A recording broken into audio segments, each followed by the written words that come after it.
Bem-vindos a mais um episódio do Entrevista com Especialistas aqui no Backstage dos Negócios. Estamos aqui nos estúdios do Portal Meon, o maior veículo de comunicação do Vale do Paraíba e também do Litoral Norte. Lembrando que não só esse episódio, como toda a temporada, é um oferecimento do nosso patrocinador oficial, a Tech 10, soluções em TI, tecnologia e informação para o seu negócio.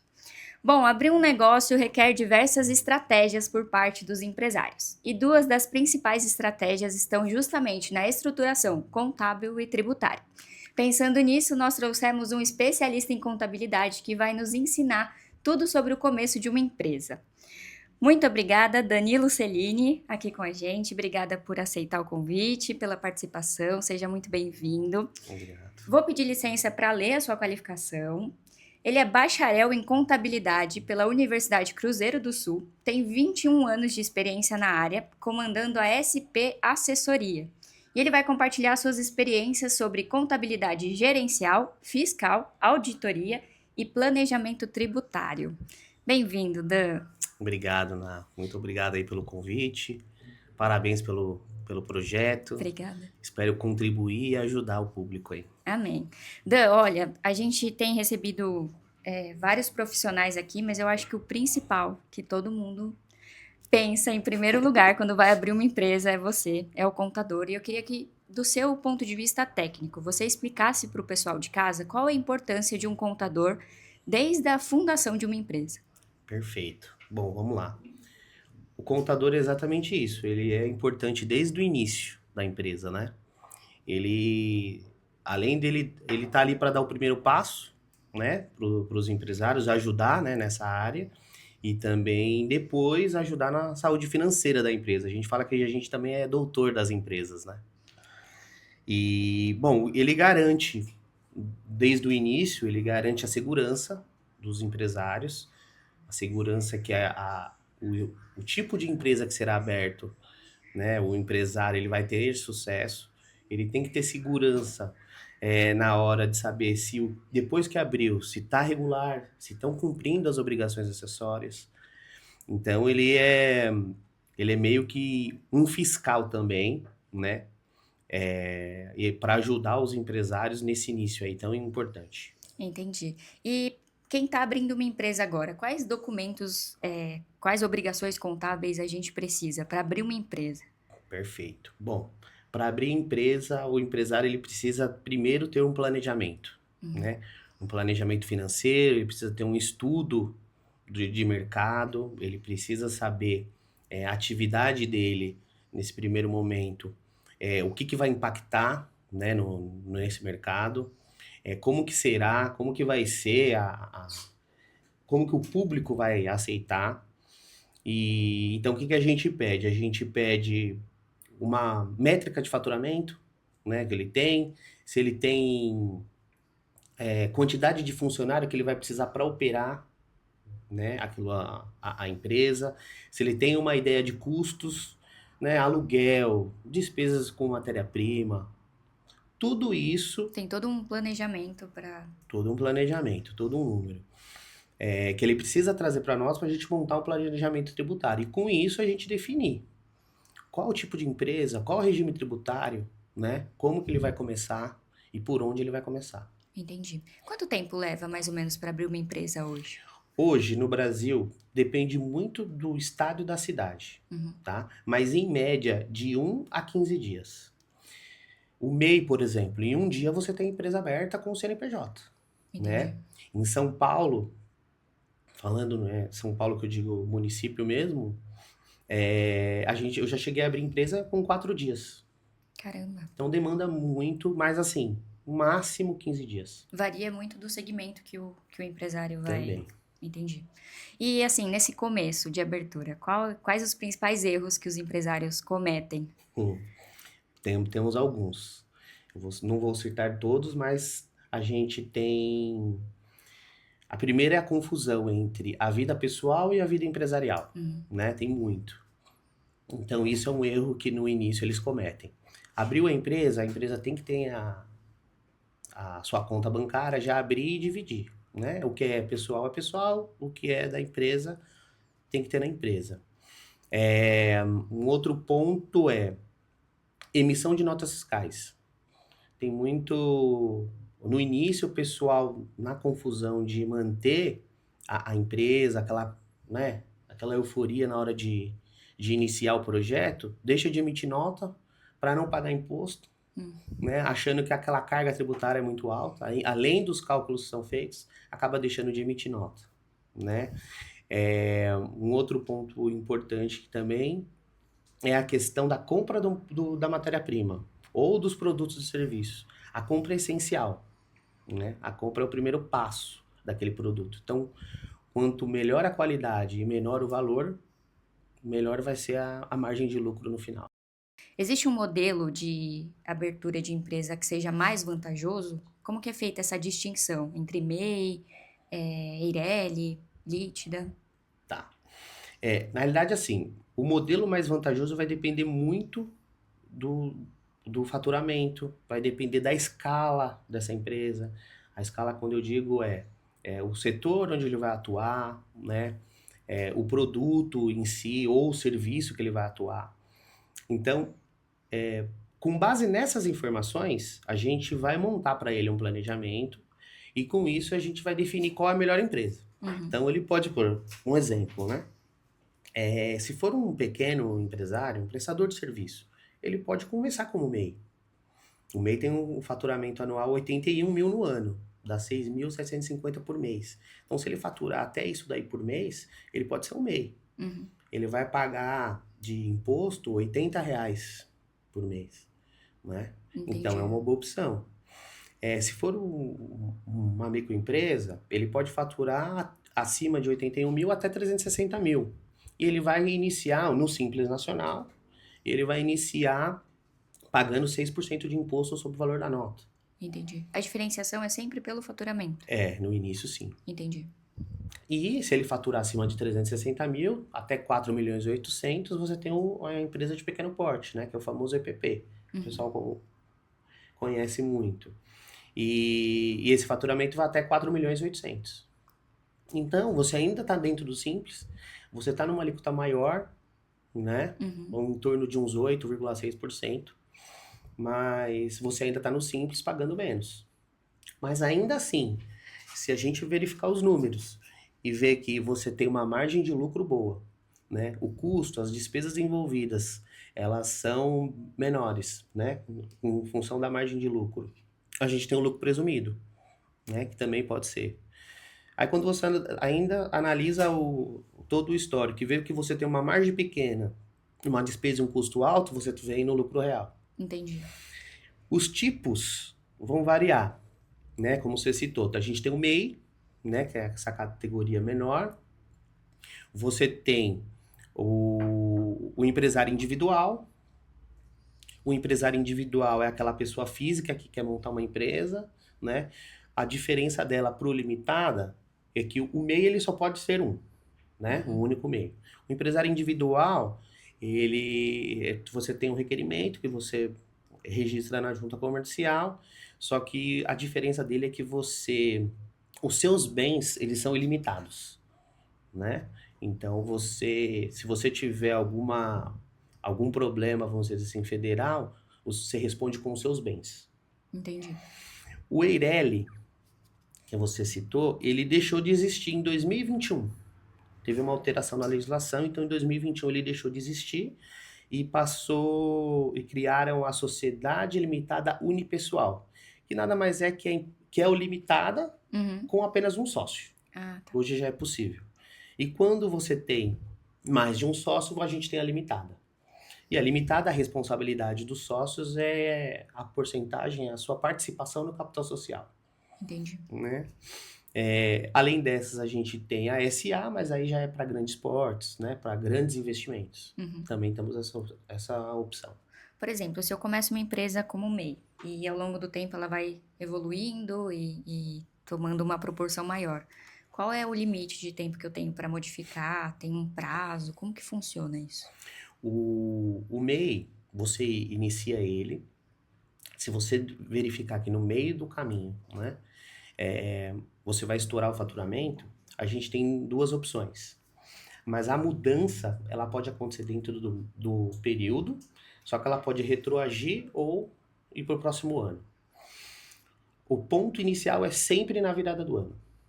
Então, exemplo, eu iniciei um MEI em janeiro, né? Agora, janeiro de 25.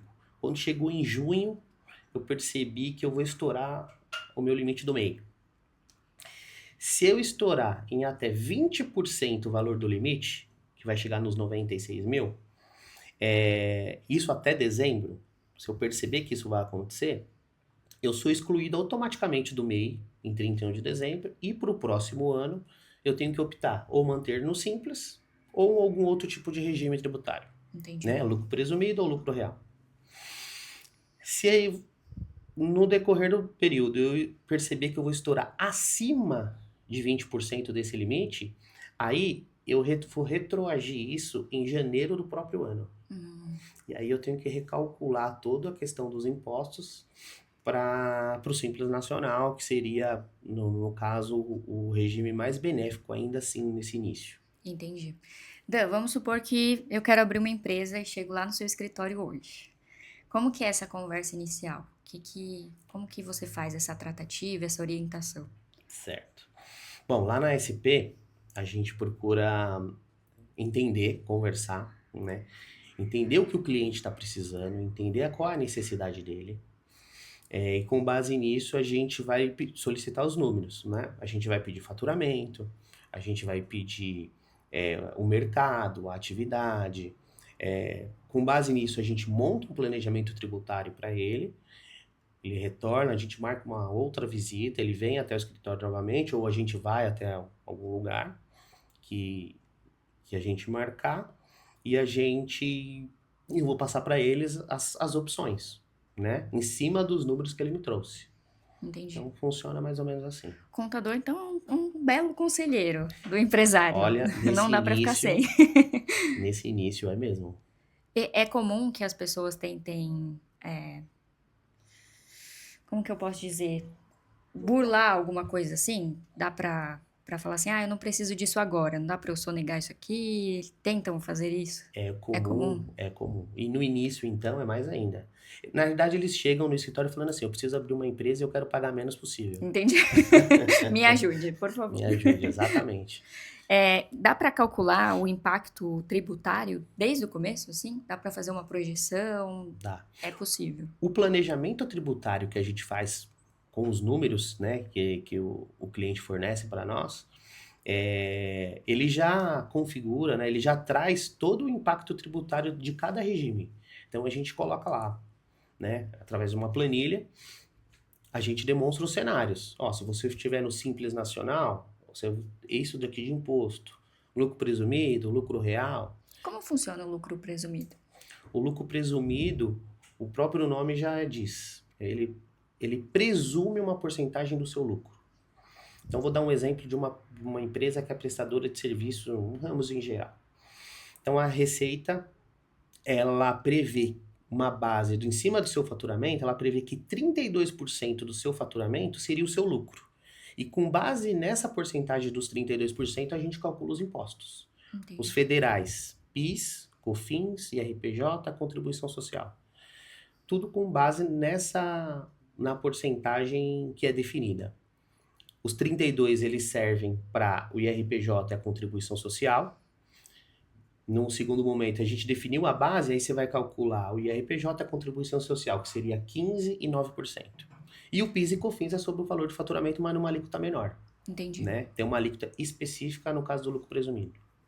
Nessa linha de que vocês são belos orientadores assim para um começo de empresa, o que você indica para o empresário ter de costume, tanto com educação financeira quanto com adequação fiscal, desde o começo?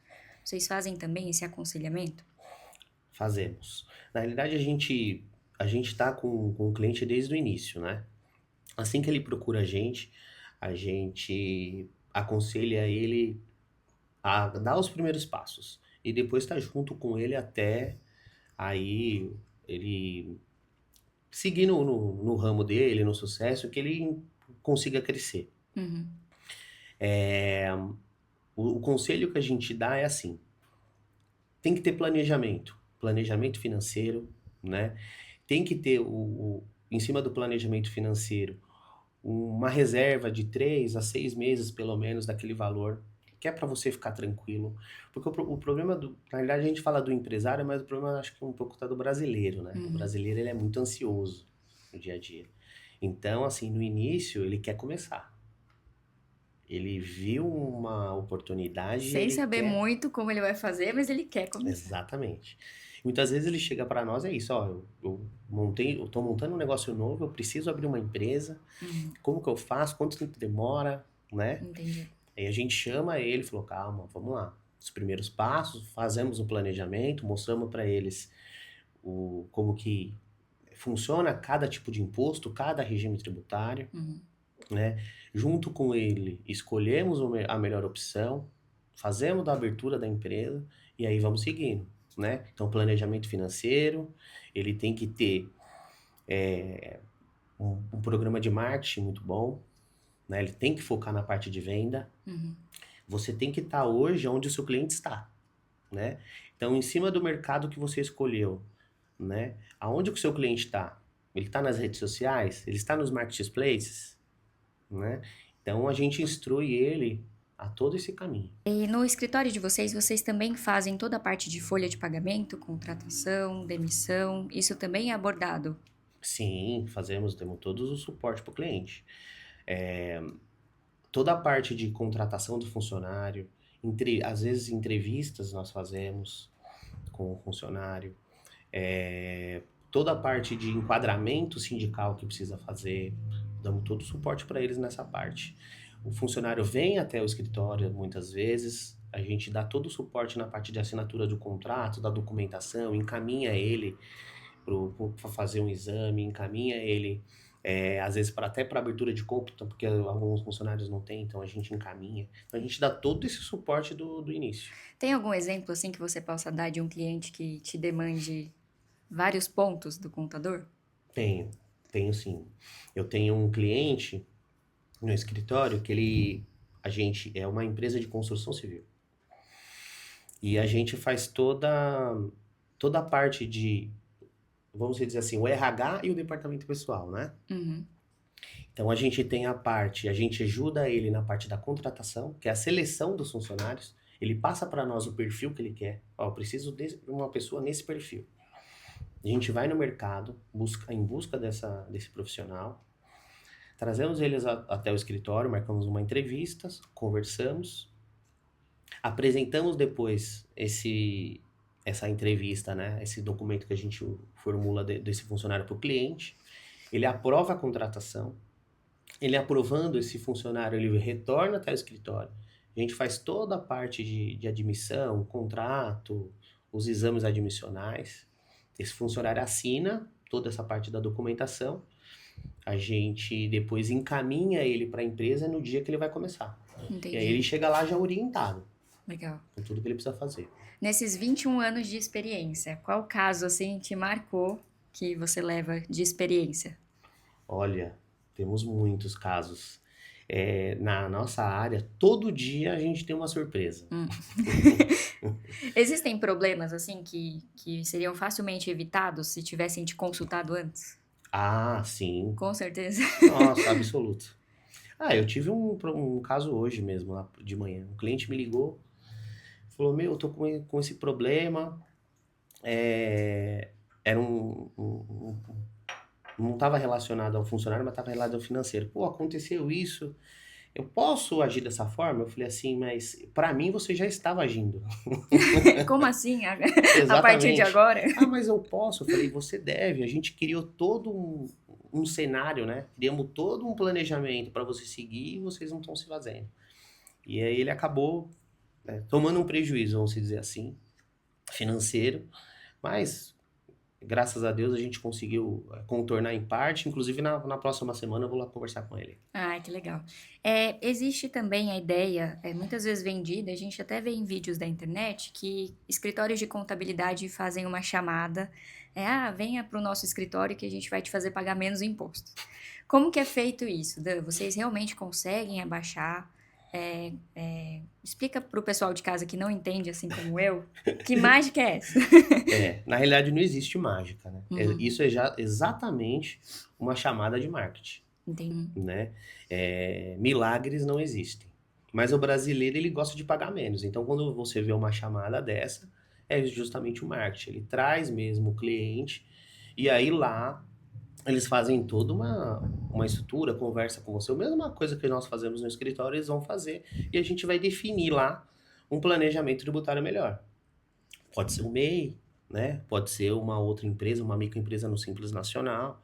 E com isso vamos montar estratégias para que ele pague menos, mas dentro da lei. Entendi. Então, tomem cuidado com o que vocês veem na internet. Não é Sim, assim, não é mágica. Tem que consultar um profissional qualificado, um sim, escritório sério, respeitado. sim, Vocês, estando em São Paulo, explica para o pessoal aqui do Vale do Paraíba que esse trabalho também é feito por aqui. sim. Na realidade, a gente tem clientes no Brasil todo, né? Então, hoje, a internet ajudou muito Uhum. nessa questão. Então, a gente tem a sede em São Paulo, mas eu tenho clientes em todos os estados, né, do Brasil. E eu tenho clientes, inclusive, aqui no Vale do Paraíba também. Esse suporte oferecido por vocês, essa comunicação, ela é bem fácil. Então, as pessoas conseguem te encontrar, conseguem conversar com você de maneira Sim. rápida, eficaz. Esse é o nosso diferencial no escritório, lá na SP. Os clientes têm o meu WhatsApp, né? Tem o meu e-mail, tem o meu telefone. Não só meu, como do Carlos, do Fábio, que são meus mentores, eu posso dizer assim. Entendi. E então a hora que for, ele me liga e eu vou atender ele. E aí a gente procura, na medida do possível, resolver ou marcar para daqui a um tempo, uma hora, ou no dia seguinte, e aí a gente vai até o cliente. Entendi. E Dan, partindo assim agora pro final da nossa conversa, quais 3 conselhos você daria para quem está começando? Quero Certo. abrir uma empresa, quero 3 conselhos de um, de um contador especialista no assunto, para que a gente possa orientar o pessoal de casa. Essa primeira temporada ela vem trabalhada nesse início, então é importante que o pessoal escute de você que é especialista como começar. Perfeito. Bom, primeiro, planejamento. Tenha um planejamento financeiro, né? Não só visando a parte empresarial, mas também a parte financeira, né? Procure, junto com o contador, saber qual o meu custo, quanto que eu vou gastar para manter essa empresa pelos próximos 3 ou 6 meses, Uhum. né? E com base nisso, tem essa reserva guardada para que você consiga, nesse período, trabalhar sem pensar tipo assim, eu vou ter uma dívida, moça, será que eu vou ter dinheiro pro mês que vem para pagar? Né? Será que o meu faturamento vai suprir essas minhas despesas? Segundo, separe as contas pessoais das contas das empresas, né? Não misture. É um Quando a erro muito gente comum. muito comum, muito comum, por isso que eu já citei ele algumas vezes. Principalmente no início, porque o empresário, ele começa a trabalhar, né? Ele começa a operar a empresa e começa, na prática, faturar e entrar dinheiro. Uhum. E ele tem que ter o salário dele mesmo. Só que ele confunde, né, o salário dele com o valor que a empresa está operando. Então tem que definir, né? Definir o que é prolabore, né? Que é o prolabore é justamente aquele valor que você tem do retorno do seu trabalho, né?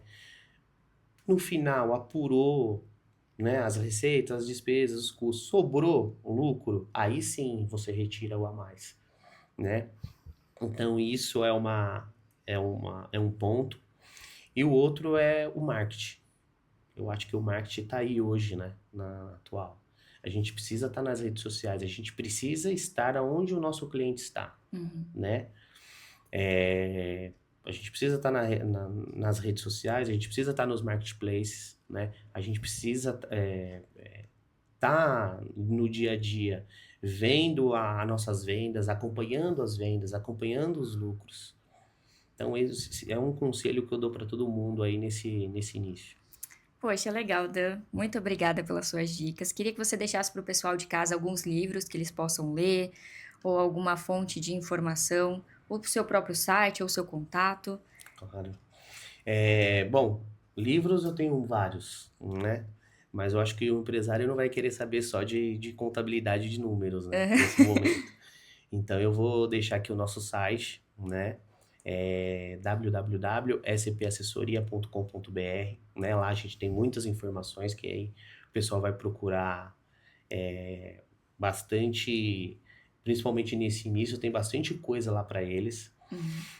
Tem também a nossa rede social, né? O @SP Assessoria Oficial. O pessoal também vai encontrar a gente lá, tá? Tem o meu arroba também, danilo.celine. Certo. Pode me procurar lá também e a gente vai atender todo mundo. Legal, muito obrigada, Dan. Obrigada, pessoal de casa. Esse foi mais um episódio do Entrevista com Especialistas aqui no Backstage dos Negócios. Até a próxima. Obrigado. Eu estava conversando com um cliente semana passada, que ela veio até o escritório. Era um cliente novo que chegou e a primeira vez que ele veio no escritório. Ela falou, nossa, eu queria te agradecer de você ter convidado a gente para vir até aqui. Eu falei assim, sério? Não, é um prazer, pode vir mais vezes, né? Ele falou, a gente tava com um escritório muito grande, e era mesmo. Ela falou, só que eu não tinha o contato de ninguém. Para mim conversar com alguém, eu pedia, eu tinha que mandar uma mensagem no WhatsApp ou um e-mail para me marcar com alguém. Entendi. Era difícil essa comunicação. Ela falou, então assim, virou tudo um robô. E acho que é muito um trabalho de confiança, né, Dan? E no escritório a gente não tem isso. Então no escritório a gente é tudo muito mais humanizado. Você conversa mesmo, a gente vai até o cliente. Então é isso. Um eu bom ia passar. contador faz diferença, né? Exatamente. Assim como um mal também.